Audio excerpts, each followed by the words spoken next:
자, 안녕하세요. 유튜브 시청자 여러분, 반갑습니다. 구원투수 노태성입니다. 자, 오늘은 제가 저궤도 위성통신 이제 관련해서 좀 강의 내용을 가지고 왔습니다. 일단은 저궤도 위성통신의 이제 핵심적인 요약을 좀 살펴보면은요, 이 성장세가 엄청나게 좀 뛰어난 성장세를 좀 보이고 있습니다. 23년도 106조 원 규모에서 2030년도에 272조 원, 2040년에는 740조 원까지 확장될 것으로 좀 전망이 됩니다. 특히 주목할 점은 2029년까지 저궤도 위성이 위성통신 시장의 79% 이상을 점유할 것으로 예상된다는 이 사실이 굉장히 좀 핵심 이제 포인트, 키포인트가 되지 않을까 싶습니다. 이제 쭉 넘어가서 저궤도 위성통신의 이제 그럼 핵심 이슈는 군사적 가치가 부각이 됐습니다, 이번에. 그래서 우크라이나 지원 중단을 했죠, 트럼프 대통령이. 그러면서 이제 스타링크의 전략적 중요성을 굉장히 강조를 했습니다. 미국 상무부 같은 경우 스타링크 지원금 이제 41억 달러에서 최대 200억 달러로 확대하는 법안을 또 검토 중에 있습니다. 그 다음에 우주군사 가속화가 있습니다. 트럼프 행정부는 스페이스X와 2조 원 규모의 스파이 위성 네트워크 계약을 체결을 했고, 저궤도 위성 기반 미사일 조기경보 시스템, 그 다음 확대를 추진하고 있다고 보시면 됩니다. 또한 화성 유인 탐사 계획을 재개하며 민간 우주 기업에 대한 이제 그 지원을 확대할 방침이라고 보시면 됩니다. 그 다음에 이제 국제 경쟁이 촉발되고 있습니다. 이 트럼프 정책에 이제 그 대응해서 유럽연합 같은 경우에 이제 15조 원 규모의 IRIS-2 프로젝트를 통해 자체 위성군 구축을 가속화하고 있고요. 35년까지 중국도 1만 개의 위성을 배치하는 거왕 프로젝트를 진행한다고 합니다. 그다음에 시장 영향하고 리스크는 이러한 움직임이 이제 AP 위성, 캔코 에어로스페이스 등 국내 우주 관련주의 성장 잠재력을 높이고 있는데, 다만 스타링크의 정치적 활용 가능성, 그다음에 우주 쓰레기 증가, 주파수 경쟁 심화 등 리스크도 살짝 있다라는 거 우리가 알고 가야 합니다. 트럼프의 발언은 이제 저궤도 위성을 차세대 군사 통신 인프라의 핵심으로 부각시키겠다고 얘기를 했고요. 관련 기업들의 성장 동력을 제공한 동시에 글로벌 기술 패권 경쟁을 격화시키고 있다고 보시면 될 것 같습니다. 자, 저궤도 위성이 뭔지 한번 좀 살펴보겠습니다. 이 저궤도 위성은 지구 저궤도예요. 300km에서 200km의 다수의 통신 위성을 배치하여서 전 세계의 광대역 인터넷 서비스를 제공하는 기술입니다. 이 위성들은 약 90분마다 지구를 한 바퀴 돌면서 하루 10일에서 15회 공전한다고 보시면 되고요. 끊김이 없는 게 제일 중요합니다. 이 끊김 없는 통신. 우리가 휴대폰을 하다 보면 와이파이도 끊기고 하죠. 그죠? 그냥 원래 끊기지 않았던 곳에서 끊기기도 하고, 또 어떤 구간은 이제 통신이 잘 안 터지는 경우도 있고. 근데 그런 게 다 없는 거라고 보시면 됩니다. 그래서 끊김이 없는 통신, 그 다음에 군집 위성 형태로 구성이 된다. 그림으로 보면은 이렇게 위성을 띄우는 거예요. 그러면은 우리가 원래 비행기 안에서 이제 인터넷을, 그죠? 이제 잘 못하는데, 인터넷도 수월하게 여러분들이 할 수 있다라는 겁니다. 그죠? 위성을 통해서.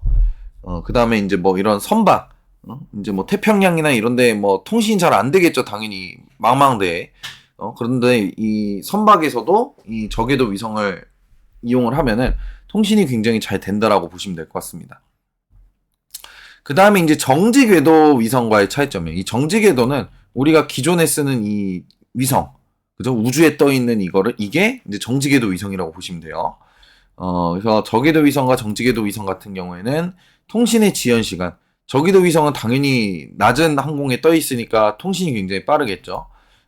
이제 그 정지궤도 위성보다 0.5초보다 현저하게 낮다라고 보시면 됩니다. 그 다음에 해저 광케이블 0.07초보다도 빠르다고 보시면 됩니다. 크기 비용 같은 경우에는 당연히 비용도 저렴하겠죠. 이제 위성 소형화가 가능해서 제조 및 발사 비용이 절감이 되겠죠. 그 다음에 운영 방식, 하나의 위성으로 지속적인 통신이 불가능해 다수의 위성이 좀 필요하다. 요게 좀 이제 안 좋은 점인 것 같아요. 그 다음에 주요 장점으로는 이렇게 정리를 딱 보시면 될 것 같고요. 한계점 같은 경우는 위성 수명이 짧다. 요게 이제 한계점. 그 다음에 한 기업의 위성이 커버할 수 있는 지역이 좁아서 수천 개의 위성을 띄워야 된다. 인구 밀집 지역에서는 서비스 품질에 이제 한 번에 몰리다 보니까 저하 가능성이 있고요. 복잡한 운영 관리와 우주 쓰레기가 좀 문제가 된다. 그래서 이렇게 표로 정리했으니까 자료 다운받아서 한번 보시면 좋을 것 같습니다. 자료 다운은 더보기란 보시면은요, 제가 링크 올려놓으니까 그 링크 클릭하셔서 다운받아서 한번 보시면 돼요. 그 다음에 고도 뭐 이런 식으로 이 위성을 착 띄우는 거예요. 그죠? 그 다음에 글로벌 시장 현황 같은 경우에는 지금 현재 스페이스X가 대장격으로 좀 이제 있다. 이렇게 볼 수가 있을 것 같은데요. 현재 이제 7,000개 이상의 위성을 발사를 했고요. 27년까지 총 12,000개 위성을 목표로 하고 있습니다. 113개 국가에서 서비스 예정 중이며, 서비스 중이며, 400만 가입자 확보, 24년 말 9조 2천억 원의 예상을 한다고 합니다. 그죠? 그 다음에 이제 아마존 같은 경우에는 23년 2기에, 이제 위성을 발사를 했고요. 29년까지 이제 3,236기 운영 계획이 있습니다. 유럽연합 같은 경우는 미국의 스타링크에 대응을 하기 위해서 9조 원을 그냥 투자할 계획이고요. 중국은 2030년까지 저궤도 위성 15,000개를 발사할 계획이라고 보시면 됩니다. 미국 주요 관련주 같은 경우에는 이더리움 커뮤니케이션즈라는 종목이 있습니다. 이제 저궤도 위성 통신의 이제 대장주라고 보시면 되는데요. 66개 위성 그 운영 위성으로 글로벌 이제 커버리지 제공을 하고 있고 24년 기준 매출액이 831만 달러, 수익이 113만 달러, 수익 성장률이 631.6%를 기록을 했습니다. 근데 문제가 이제 한 가지 이제 적어한 게 경쟁이 좀 심화되고 있다라는 거예요. 이런 이 대기업들한테. 그래서 앞으로 어떻게 또 이제 이런 돌파구를 해결해 나갈지가 좀 중요할 것 같습니다. 아무튼 지금 현재로서는 이더리움 커뮤니케이션즈라는 종목이 대장주라고 보시면 됩니다. 차트 한번 같이 한번 볼게요. 보면서 말씀 좀 드릴게요.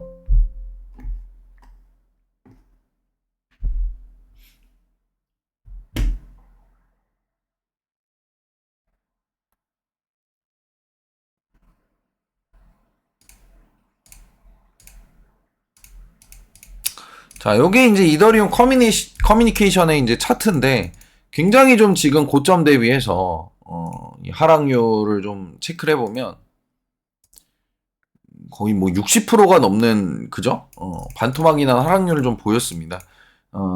최근에 이제 미국 시장이 어려울 때는 근데 오히려 미국 시장이 굉장히 어렵잖아요, 지금 최근에. 근데 주가는 희한하게 잘 버텨내고 있는 그런 모습들 좀 보이고 있어요. 당연히 이 종목 같은 경우는 이제 손절가를 좀 잡는다라 그러면은 이렇게 잡아야 될 것 같아요. 요 구간, 요 하단의 추세 구간이 만약에 이탈이 된다 그러면은 조금 다시 한번 또 하락세가 나올 수도 있는 그런 이제 구간에 좀 위치해 있습니다. 근데 여기서는 기술적으로라도 한번 반등 시도를 해줄 수 있는 그런 이제 이 구간이라고 좀 생각이 드는데 개인적으로는 이제 40불 좀 전후로 요 근처로 한번 이제 이 단기 그 이제 저가 매수가 들어오면서 단기 상승이 좀 나오지 않을까. 예, 그런 구간에 좀 위치해 있지 않나 싶습니다. 뭐 일봉상으로도 마찬가지인 것 같아요. 뭐 일봉상으로 보나 주봉상으로 보나 그죠? 추세의 저점은 잡아갔고 여기가 당연히 이제 이 가장 이 중요한 손절가가 되겠죠, 이 구간이. 그죠? 지금 구간 지지를 받고 있는 상황입니다. 아까 얘기했던 이제 40불 언저리 요 근처까지 한번 우리가 좀 공략을 좀 해볼 수 있지 않을까 생각이 듭니다. 당연히 손절가가 짧기 때문에 부담이 없어요. 이런 종목들은 매수 들어갈 때 그죠? 그렇게 참고하시면 좋을 것 같습니다. 그 다음에 이제 로켓랩이라는 종목이 있습니다.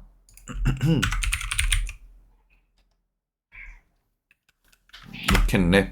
예, 로켓랩도 최근에 엄청난 좀 상승세를 보이다가 주가가 크게 좀 그러니까 이게 이제 지수 따라서 하락을 한 거죠. 어떻게 보면 예, 미국장이 최근에 급락이 나오면서 같이 하락을 한 건데 의외로 이제 그 이더리움 커뮤니케이션이 진짜 잘 버텼던 거고 이 종목 같은 경우가 지금 현재 이 로켓랩도 주가가 좀 많이 빠져 있는 상황입니다. 근데 주봉상으로 봤을 때는 이 구간 자체가 굉장히 중요한 지지라인 구간이 될 것 같고요. 16불 정도 될 것 같아요. 16불.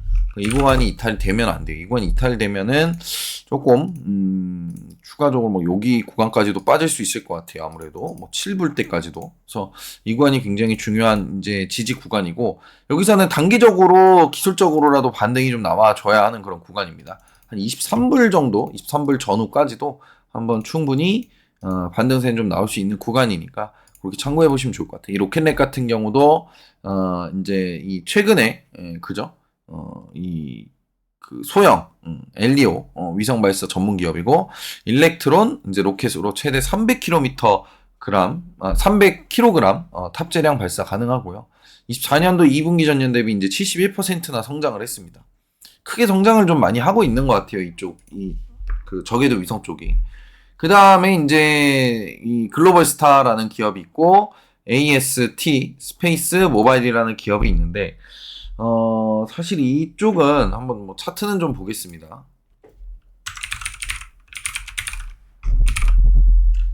글로벌 스타.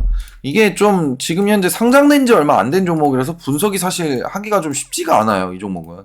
그래서 여러분들한테 뭐 추천을 드리기가 조금 어려울 것 같습니다. 근데 뭐 애플하고 파트너십을 맺고 있기 때문에 뭐 애플에서 만약에 위성통신 얘기가 계속해서 나온다, 그러면 이 종목을 좀 우리가 주목을 해볼 만 하겠죠. 글로벌 스타. 애플하고 아무튼 협력을 하고 있으니까. 자, 그 다음에 AST 스페이스 모바일이라는 기업이 있는데요.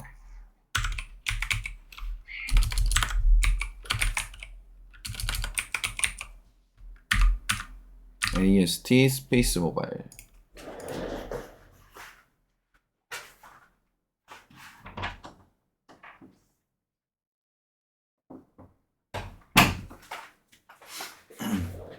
자, 요 종목 한번 보겠습니다. AST 스페이스 모바일. 요거는 주가가 너무나도 지금 많이 올라가 있는 그런 이제 구간이에요. 사실 별로 그렇게 추천드리고 싶진 않습니다. 예, 차트 자체가 일단은 쌍봉을 좀 그려놓은 상황이고요. 만약에 뭐 내려와가지고 매수한다면 주봉상 저는 개인적으로는 요 구간 언저리까지는 좀 내려와 줘야 충분히 좀 매수를 저가 매수를 좀 해볼 수 있지 않을까, 그런 생각을 많이 갖고 있습니다. 그래서 이 종목 같은 경우도 특수 장비 없이 일반 스마트폰 위성과 직접 연결하는 기술을 개발하고 있는 기업이에요. 그 다음에 한국 관련주는 이제 뭐 AP 위성, 세트랙아이, 캔코아 에어로스페이스 많아요. 인텔스, 뭐 컨텍, 그 다음에 인텔리안테크, AI진 X1, 뭐 항공주 굉장히 좀 많은데, 여기서 제가 봤을 때 시장에서 좀 괜찮은 게, 그러니까 차트상으로 괜찮은 거는 이제 AP 위성, AP 위성이 이제 손절 구간이 요 구간이라고 보시면 될 것 같아요. 예. 11,780원. 아직 뭐 크게 올라가질 못했어요. 그리고 매수하는 가격은 이 구간까지는 좀 내려와 줘야 됩니다. 12,200원. 그러니까 지금 현재 이 구간에서는 별로 매수를 할 수 있는 그런 가격대는 아니다. 그렇게 좀 참고하시면 좋을 것 같고요. 그 다음에 이제 뭐 세트랙아이. 이거는 이미 제가 여러 번 추천을 많이 드렸었죠.